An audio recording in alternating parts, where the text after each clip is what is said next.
কত বড় সাহস!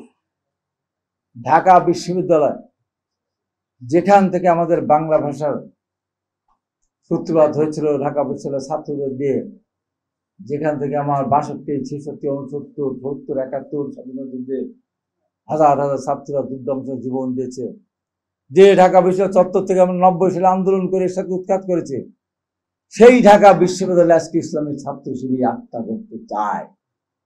আমি আজকে ঢাকা বিশ্ববিদ্যালয়ের ছাত্র হিসেবে বলতে চাই, ঢাকা বিশ্ববিদ্যালয়ে সব মতামত ভুলে গিয়ে এই পাকিস্তানি সেই 71 রাজাকারদের জন্য ঢাকা বিশ্ববিদ্যালয় অবস্থান করতে না পারে।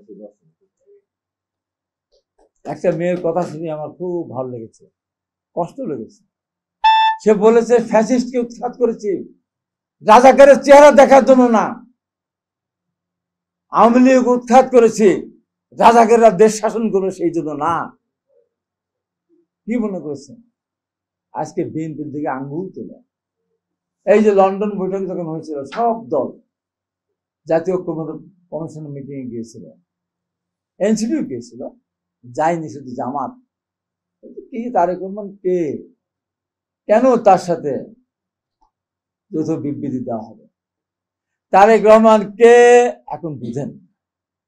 আমি মনে করি প্রথমে 10ই ফেব্রুয়ারি নির্বাচনের তারিখ ঘোষণা হয়েছিল, পরবর্তী সময় তারিখ পরিবর্তন করে 12ই ফেব্রুয়ারি। আমি প্রধান উপদেষ্টাকে আমি অনুরোধ করব, আপনি বলেছেন, পাশাপাশি আমি নির্বাচন কমিশনকে অনুরোধ করব 12ই ফেব্রুয়ারি নির্বাচনের তারিখটা যদি আপনি ঘোষণা করেন, জাতি খুশি হবে। এই নির্বাচন নিয়ে তালবাহানা করে কোনো লাভ হবে না। শুধু নির্বাচনের তফসিল ঘোষণা হোক, তারিখ ঘোষণা হোক, তারপরে মাঠে গিয়ে ওই মব ভায়োলেন্স তখন দেখা যাবে। অতএব নিরাশ হওয়ার কোনো প্রয়োজন নেই। ওরা তো বারবার পরাজিত হয়েছে, ওদের সিদ্ধান্ত জন্মই তো সিদ্ধান্ত ভুল, ও জন্মই তো ভুল। ওরা মৌদুদিবাদী। কত মুসলমান ভালো ভালো যারা ইয়ে আছে তারা বলে তো ওরা ইসলামিক দলই না।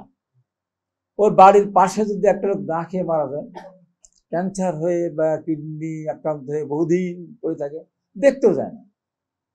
ও নিজের ভাইও যদি হয় তাও দেখে না, যদি জামাত না করে, শিবির না করে। দেখেন তো আপনার বাংলাদেশ, দেখেন তো ইসলামী ব্যাংক বলেন, আপনার ইবনে সিনা বলেন, আপনার ওদের যে সমস্ত শিক্ষা প্রতিষ্ঠান বলেন, বিশ্ববিদ্যালয় বলেন, মেডিকেল কলেজ বলেন, কোচিং সেন্টার বলেন, একজন জামাত শিবিরের বাইরে কেউ আছে? অথচ ওরা কিন্তু সব জায়গায় আছে, ঢাকা ব্যাংকেও আছে, যমুনা ব্যাংকে, সব ব্যাংকে আছে, সব জায়গায় আছে, কিন্তু ওদের জায়গায় কেউ নেই। তার মানে একটা পুরা এনজিও সিস্টেমে তারা দেশ চালাচ্ছে।